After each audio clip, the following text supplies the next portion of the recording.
ఏది అయినా ఆచి చికెన్ మసాలా. బ్రేకింగ్ న్యూస్ చూస్తున్నా. మెడికల్ కాలేజీలోని ఆసుపత్రిలో అగ్ని ప్రమాదం చోటు చేసుకుంది. మంది రోగులు ప్రాణాలు కోల్పోయారు. ఈ విషాద సంఘటన సోమవారం తెల్లవారుజామున ఒడిశా రాష్ట్రంలోని ప్రముఖ ప్రభుత్వ ఆసుపత్రి కటక్ ఎస్సీబీ మెడికల్ కాలేజీలోని ఆసుపత్రిలో చోటు చేసుకుంది. తెల్లవారుజామున 2:30 సమయంలో హాస్పిటల్లోని ఎమర్జెన్సీ వార్డులో ఉన్న ట్రామా కేర్ ఐసీయూ మొదటి అంతస్తులో భారీగా మంటలు చెలరేగాయి. ప్రాథమిక అంచనాల ప్రకారం షార్ట్ సర్క్యూట్ కారణంగానే ఈ అగ్ని ప్రమాదం సంభవించినట్లు అధికారులు భావిస్తున్నారు.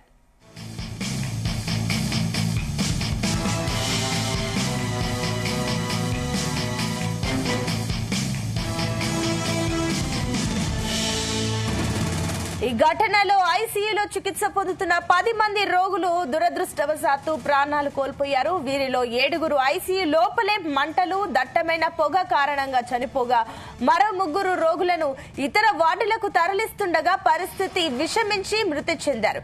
సహాయక చర్యల్లో పాల్గొన్న 23 మంది ఆసుపత్రి సిబ్బంది కూడా ఈ దట్టమైన పొగ పీల్చడం వల్ల అస్వస్థకు గురై ప్రస్తుతం చికిత్స పొందుతున్నట్లు తెలుస్తోంది.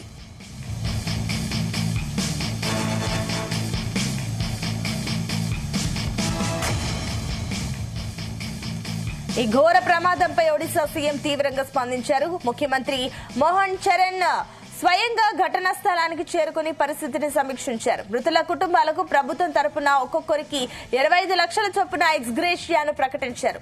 అలాగే ఈ ఘటనపై సమగ్ర జ్యుడిషియల్ విచారణకు ముఖ్యమంత్రి ఆదేశించడమే కాకుండా విధుల్లో నిర్లక్ష్యం వహించిన బాధ్యులపై కఠిన చర్యలు తీసుకుంటామని స్పష్టం చేశారు. అగ్నిమాపక యంత్రాలు సకాలంలో స్పందించి మంటలను అదుపు చేయడంతో భారీ ప్రమాదం తప్పినప్పటికీ నిస్సహాయక స్థితిలో ఉన్న రోగులు ప్రాణాలు కోల్పోవడం అందరినీ కలిచివేస్తోంది. ప్రస్తుతం ఐసీయూలోని ఇతర రోగులను సురక్షిత ప్రాంతాలకు తరలించి మెరుగైన వైద్యం అందిస్తున్నారు.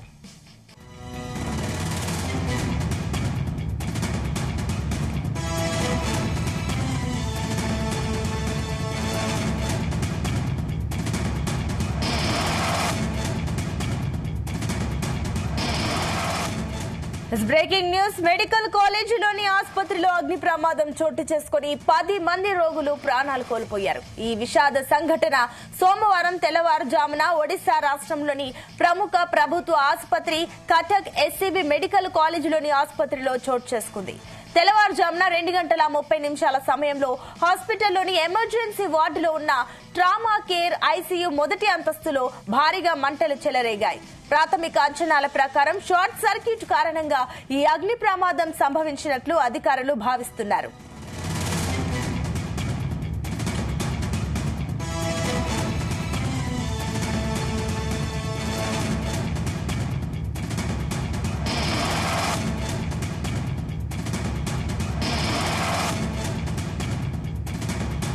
ఈ ఘటనలో ఐసీయూలో చికిత్స పొందుతున్న 10 మంది రోగులు దురదృష్టవశాత్తు ప్రాణాలు కోల్పోయారు. వీరిలో 7 ఐసీయూ లోపలే మంటలు, దట్టమైన పొగ కారణంగా చనిపోగా మరో 3 రోగులను ఇతర వార్డులకు తరలిస్తుండగా పరిస్థితి విషమించి మృతి చెందారు.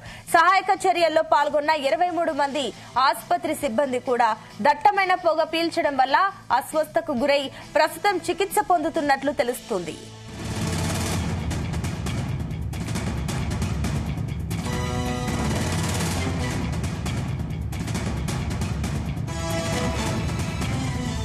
ఈ ఘోర ప్రమాదంపై ఒడిశా సీఎం తీవ్రంగా స్పందించారు. ముఖ్యమంత్రి మోహన్ చరణ్ స్వయంగా ఘటనా స్థలానికి చేరుకుని పరిస్థితిని సమీక్షించారు. మృతుల కుటుంబాలకు ప్రభుత్వం తరపున ఒక్కొక్కరికి 25 లక్షల చొప్పున ఎక్స్గ్రేషియా ప్రకటించారు.